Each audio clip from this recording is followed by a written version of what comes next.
guys, I want to show you a poll number. If we can bring it out, and I think this illustrates it well. White and black, and then overall about an issue. And I think with not a lot of really hot button topics in this mayoral race, I think this distinguishes it a little bit. And again, this poll number on approval or disapproval of stop and frisk, and take a look at how it's broken down by white and black. 56% of whites approve of it, while 38% disapprove. And then when it comes to black, by almost a 4-to-1 ratio here in effect here, you've got blacks who disapprove of it, and also a vast majority of Hispanics as well. Overall, it's a loser to be on this side, but I can almost think, it makes me wonder why Bloomberg has given this the unequivocal support. He's doubled down on this. He not only has said, well, I'll let the council weigh in, he said, whatever they do, I'm going to override it unless his veto gets overridden. I also think for Joe Lhota, this might be an opportunity. You know, with registration the way it is, he hopes the Democrats go full Monty on this, so at least there's a point of distinguishing the two. It's interesting how Bloomberg and also Republicans might play this. That's right. I should just say first that if Billy Thompson sounded like that in 2009, he'd be mayor today. You know, he had no passion in that race, and he was passionate there. Yep. I think when you're mayor of the city of New York, you double down on your police department, and you always stick with your police department. And his police commissioner, Ray Kelly, is telling him that stop and frisk is essential to get guns off the street, and that the reason that that crime has dropped so much, so precipitously in New York, is because of stop and frisk, or at least in part of it. So I think he's stuck in that position. Yeah, and I think he stays there. I think Bill Thompson is maybe the only one in the Democratic primary that can possibly have it both ways, because he's African American. He could possibly have it both ways. But other than that, I think everyone else is going to have to go left. Yeah, that's right.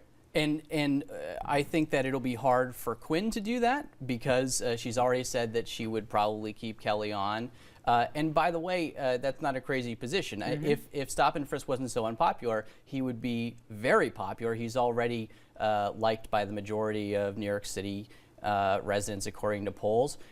But what's interesting to me is that Dominic's out there at the courthouse. It almost doesn't matter what happens in civil court. The court of public opinion has already weighed in, and the next mayor is going to greatly reform this, if not eliminate it. I don't think it will be eliminated. I don't think you can take something like that off the table with the police, and I don't think any police captain would or commissioner would be okay with that. Just as not to let facts get in the way of a good story, but the idea of an independent monitor isn't too much of a novel concept. They have it in LA for the police department. We have it for FBI. We have it for a CIA. I mean, we do have these positions with some level of oversight. That's why I'm a little surprised at how, you know, crazy the mayor went on this thing. It's not beyond, you know, not if you got nothing to hide.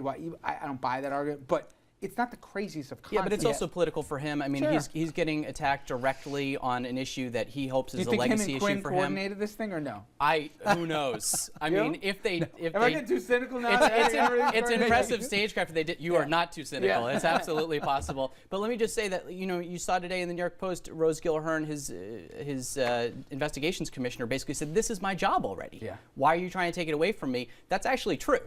But you know, look, clearly, when things are going this south this fast on a very unpopular practice, something needs to change to give confidence back to people about their policing. It's good for police, have a funny way and of it's good for making people. that happen as well, right? Yeah, That's right. And you know, Democrats in the primary are going to be looking for openings here. If this continues and builds, you're going to have Democrats attacking Chris Quinn, and they're going to find a wedge there. That do you back off supporting Ray Kelly? If Ray Kelly's not going to back off, and then you're going to hammer and hammer and hammer. Just like this thing could go anyway. You know? I think he's tired anyway. He must be. Please, all right. We're going to keep this dialogue going online. Go to Facebook and Twitter. Sound off. Stop and frisk. Is it a safety measure, and while controversial and an important one? Is it racial profiling, pure and simple, or is it both? Give us your opinions. We'd love to hear them. Now, we're going to take a quick break. When we come back, we're going to turn to the world of politics and tough questions for both Republicans and Democrats. Can the GOP change its image? And if it does, is that really enough to help them capture more of the electorate? We're going to talk about that. And on the Democratic side, somebody's still got to explain to me what exactly went down when it came to the assault weapons ban. I'm still waiting for a legitimate answer. We'll be right back after this.